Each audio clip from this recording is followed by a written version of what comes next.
பரந்தூர் விமான நிலையம் கைவிடுவது தொடர்பான அறிவிப்புக்கு பேரவையில் காரசார் விவாதம் நடைபெற்றது. பரந்தூரை சுற்றி பணத்தை முதலீடு செய்தவர்கள் கதறுகிறார்கள் என்று அமைச்சர் நிர்மல்குமார் கூறினார்.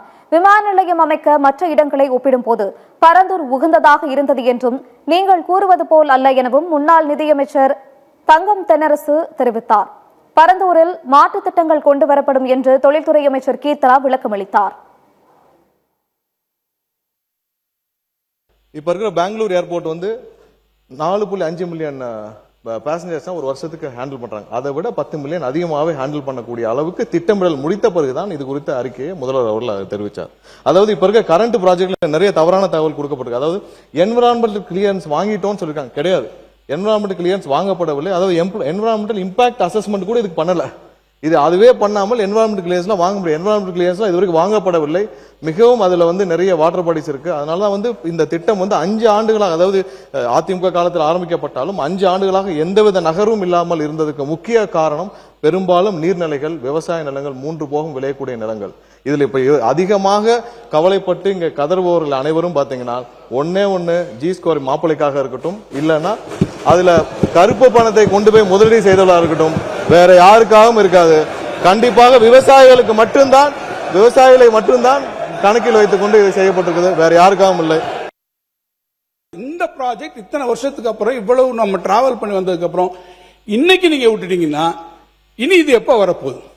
சரி, சென்னை இருக்கக்கூடிய எக்ஸிஸ்டிங் விமான நிலையத்தை நீங்க நாங்க பண்றோம்னு சொல்றீங்க. எத்தனை பேர் அங்க நீங்க எப்படி செகண்ட் ரன்வே அங்க எப்படி வரும்? இதே ஜியோகிராபிக்கலா டெமோகிராபிக்கா சென்னையில் இருக்கக்கூடிய எக்ஸிஸ்டிங் ஏர்போர்ட்ல எவ்வளவு பெரிய பிரச்சனை வரும்? எத்தனை பேரை நீங்க மீனம்பாக்கத்துல இருந்து டிஸ்லோகேட் பண்ணுவீங்க? அதனுடைய டென்சிட்டி ஆஃப் பாப்புலேஷன் நீங்க யோசிச்சு பாருங்க. சுற்று வட்டாரத்தில் நிறைய பிரச்சனைகள் இருக்கு. ஆகவே நாங்கள் சொல்வது, பரந்தூர் விமான நிலையத்தை நீங்கள் முடக்குவது முடிச்சிடறேன். இல்ல அதுல நாங்க சொன்னதுபடி நீங்க ஏற்கனவே முடிச்சிடறேன். Just concluding.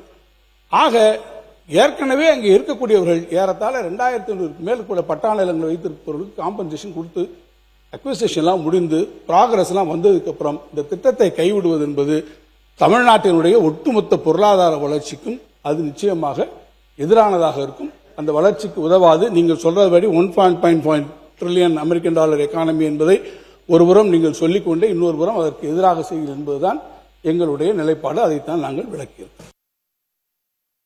இந்த திட்டத்தை கைவிட்டுட்டீங்க. கையகப்படுத்திய நிலத்தை என்ன பண்ண போறீங்கன்னு மாற்று தொழில் திட்டங்கள் மக்களை பாதிக்காதவாறு கையகப்படுத்தப்பட்ட நிலங்களில் செயல்படுத்தப்படும்.